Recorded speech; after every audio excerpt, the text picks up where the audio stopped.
Alert Weather Team. Before we dive into the tropics, let's enjoy the here and now. More serene conditions in the lower Cape Fear. The view from our First Alert Skycam in downtown Wilmington. Overcast skies. That's been the case for much of the day. Like we said it was going to be, those higher level cirrus clouds really putting a damper on the sun peeking through. It's gotten through a couple of times, but it's also helped put a cap on temperatures. 79 the current temp at the airport. Feels like 80. Relative humidity, we can deal with it, right? We know that. It's got dew points in the lower 60s, and with that air temp in the upper 70, yields relative humidity close to that upper 50% range. Upper 60s for us tonight. Milder breezes compared to nights previous, and lower and middle 80s come tomorrow. Again, cloudy intervals, and that humidity only going up because those dew points going to continue to tick on up. All right, let's get you to the tropics. As we mentioned at the top of the broadcast, Hurricane Francine, now a Category 2 hurricane, eyeing landfall along the Louisiana coast. No official word yet, but what we have to do is wait for the center of the eye wall to cross onto land before they'll declare an actual landfall. So still a little ways to go as far as we're concerned there.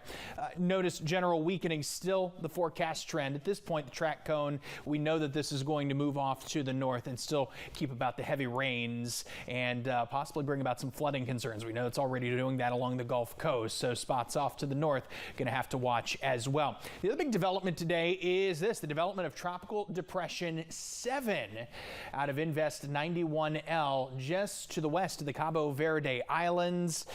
35-mile-per-hour sustained winds, gusts up to 45, movement to the west-northwest at about 18 miles per hour. I'm not going to spend much time on this because this is going to remain over open waters over the course of the next 5 days. That said, likely going to strengthen into at least a tropical storm, and that would likely get the name Gordon. That could happen tonight or tomorrow.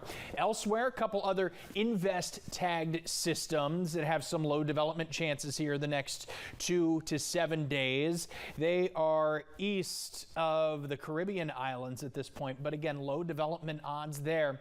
And developing low pressure off the Carolina coast, thanks in part to some moisture indirectly associated with Francine and other moisture offshore. It's got the National Hurricane Center's attention. Now, if this does develop, likely going to be a weak kind of system, but early next week, it's going to result in a spike in our rain chances. So let's try to push the bounds of our high-resolution future radar, and this is going to at least try to take us into Saturday.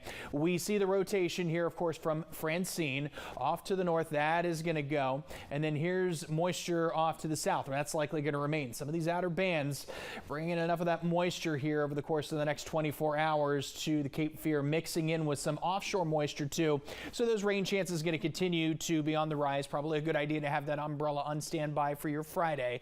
I don't anticipate all Friday night football games to be washed out, mind you, but certainly opportunities for some passing showers, and we'll have to watch for some additional heavy rainfall at times in select locations through the weekend early next week. I'd say more so Monday. That's going to be our highest rain chance. Lots of dry time still, looking in between 7 to 10 days. Out we go.